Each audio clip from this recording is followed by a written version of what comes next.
Welcome back to the channel, everyone. Today on this hot and nasty Texas summer afternoon, we are going to replace our old temporary raspberry trellis with something more substantial, and we're also going to talk about the types of raspberries we have and what they're doing. So stick with us.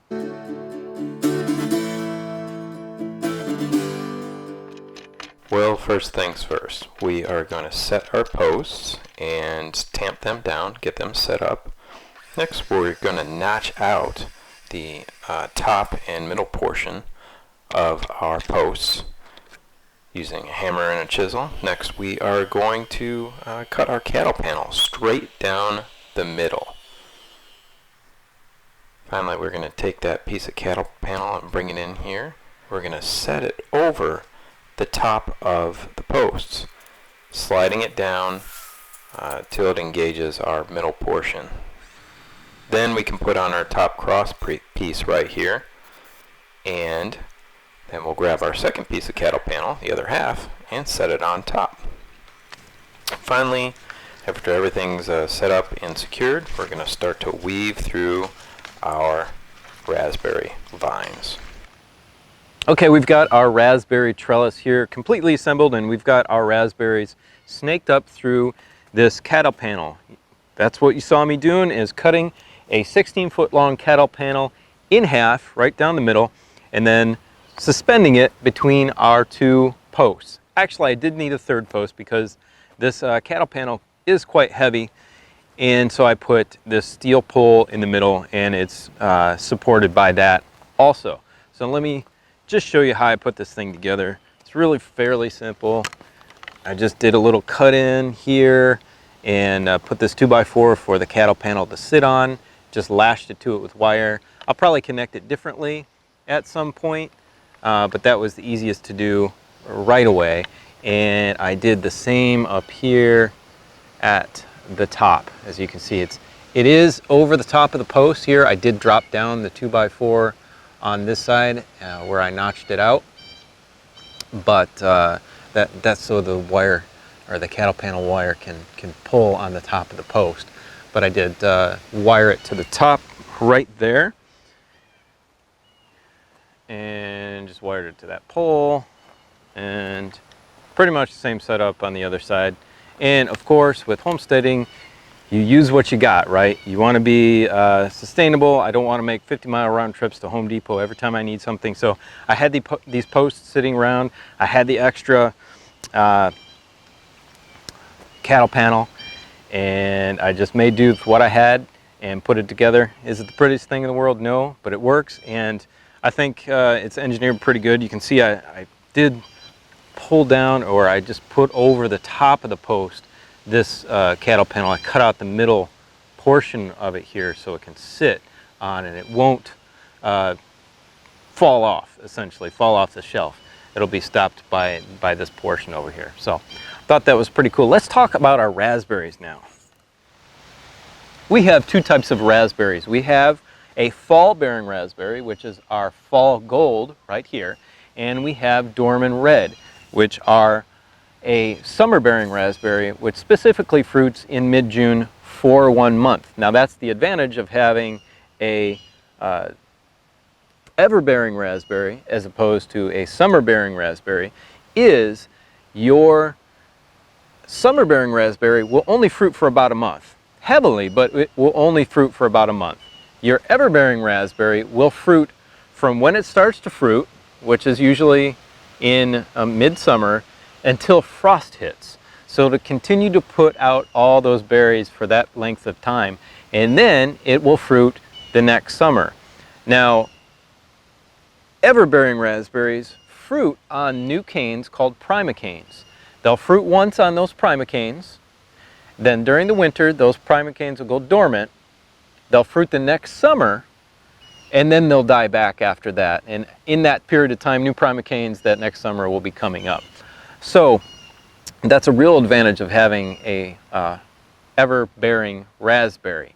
Now, our dormans really did a great job this year, and they are quite prolific. They're all over the place. Now, the ever-bearing raspberries will walk. It's called walking. They'll put out suckers for those primocanes. You can see our original is right here in the middle, but those suckers will come up out of the root system, which spreads out, and they'll start shooting up everywhere. So you want to kind of keep those confined to an area. Something odd has happened. Black-capped raspberries are not a cross between blackberries and raspberries, though they taste like it. They act like a raspberry in terms of vining out. And if those vines, the end of the vine, actually the cane, I guess you could say, when it touches the ground, it'll put out roots. And that is how it propagates itself, through just walking like that. Not shooting up from the roots like suckers, like most raspberries do.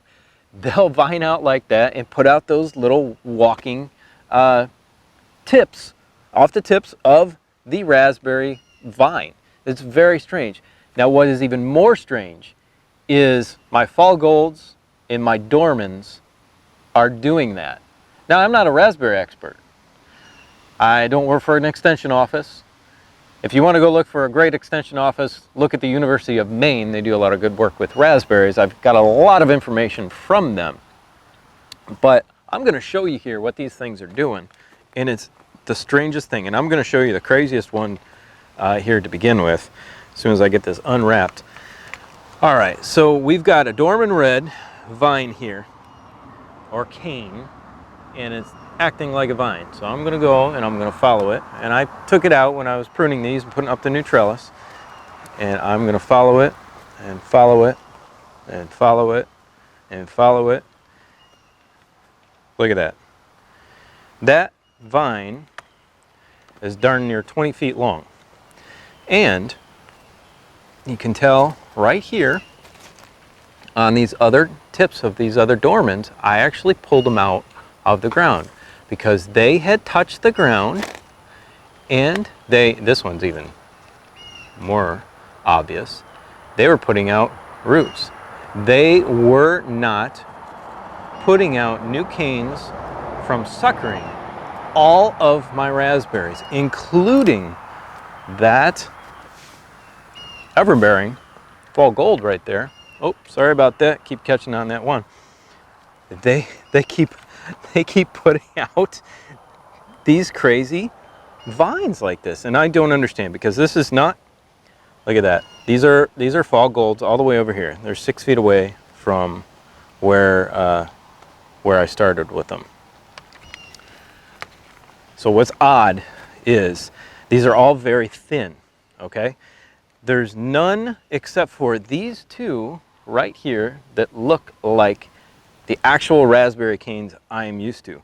All the rest, all of them, though some are thick, are vining. And it makes for quite a mess, actually, here in the garden. So I don't know if it's got to do with my climate. I'm down here in 8B in East Texas. As you can see, I've snaked them up through, and some of these come up through the top of the trellis here, and they go down the entire length of the trellis. So to not hinder the production of raspberries, I have not snipped them off on the ends, except for some of the ones that have rooted again.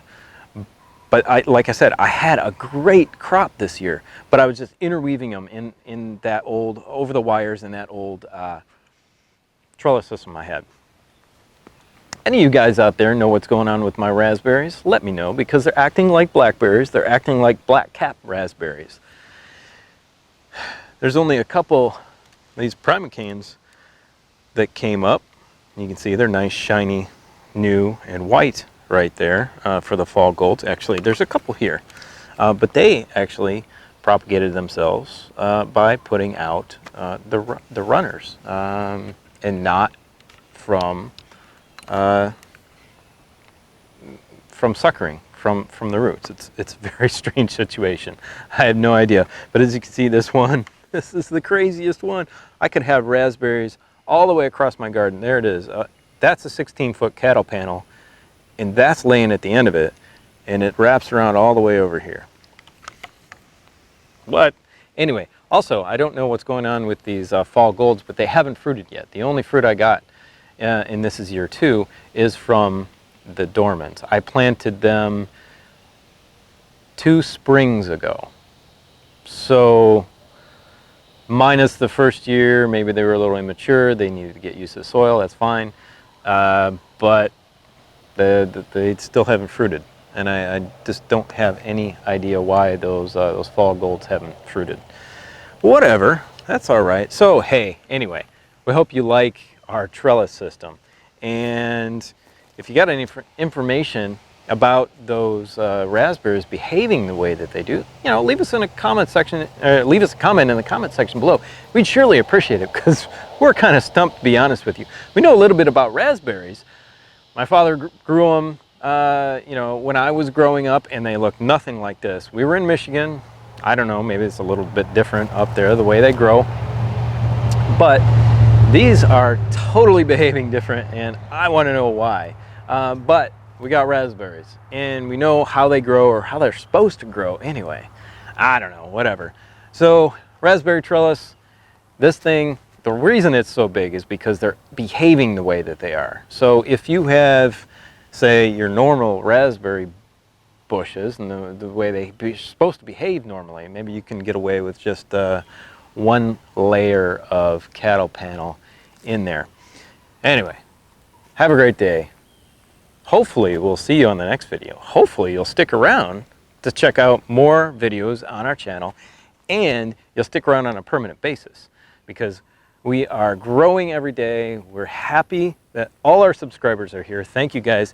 And if you want those notifications, do not forget to hit that bell. YouTube's changed a whole ton of stuff lately.